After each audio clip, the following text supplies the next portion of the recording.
Hi friends, welcome to రాణం kitchen. ఈరోజు రాణం కిచెన్లో అయితే నేను సోయా మిల్క్ షేక్ ప్రిపేర్ చేశాను. సోయా మిల్క్ షేక్ అయితే చాలా బాగుంటుంది, తప్పకుండా ట్రై చేయండి. ఈ సోయా మిల్క్ షేక్ కోసం ముందుగా మిక్సీ జార్ తీసుకొని దానిలోకి ఒక 2 కప్పుల వరకు సోయా మిల్క్ తీసుకోవాలి. సోయా మిల్క్ లేకపోతే మామూలు మిల్క్ మనం ఇంట్లో రోజువారీ వాడుకునే మిల్క్ అయినా వేసుకోవచ్చు. ఇట్లా ఈ సోయా మిల్క్ని 2 కప్పులు మిక్సీ జార్లోకి వేసుకోవాలి.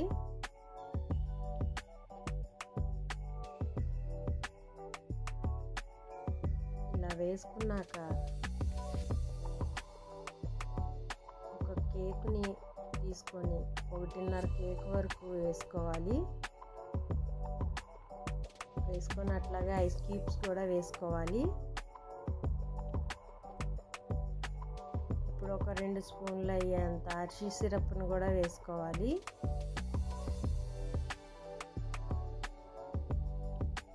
వేసుకొని బాగా గ్రైండ్ చేసుకోవాలి.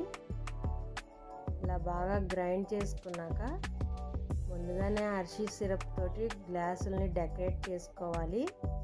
డెకరేట్ చేసుకొని దానిలోకి మనం గ్రైండ్ చేసి పెట్టుకున్న ఈ మిల్క్ షేక్ని వేసేసుకోవాలి.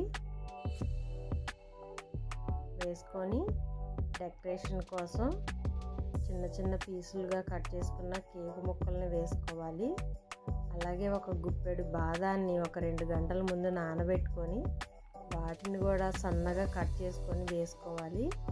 వేసుకొని పైన డెకరేషన్ కోసం హర్షీ సిరప్ని కూడా వేసుకోవాలి. ఇలాగా వేసుకుంటే టేస్ట్ అయితే చాలా బాగుంటుంది. ఈ మిల్క్ షేకు మనం తాగేటప్పుడు మధ్య మధ్యలో బాదం కేకు తగులుతుంటే చాలా బాగుంటుంది టేస్ట్.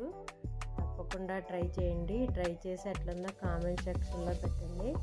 సమ్మర్ కదా, పిల్లలకి ఇట్లా చేసి పెట్టండి, బాగా ఎంజాయ్ చేస్తారు ఈవినింగ్ టైంలో. మామూలుగా మనం ఈవినింగ్ పాలు కల్పిస్తాం పిల్లలకి. ఇప్పుడైతే ఈ సమ్మర్లో వాళ్ళు తాగలేరు, ఇలా మిల్క్ షేక్ని ప్రిపేర్ చేసివ్వండి, ఎంజాయ్ చేస్తారు. తప్పకుండా ట్రై చేసి వీడియో నచ్చితే తప్పకుండా లైక్ ఇవ్వడం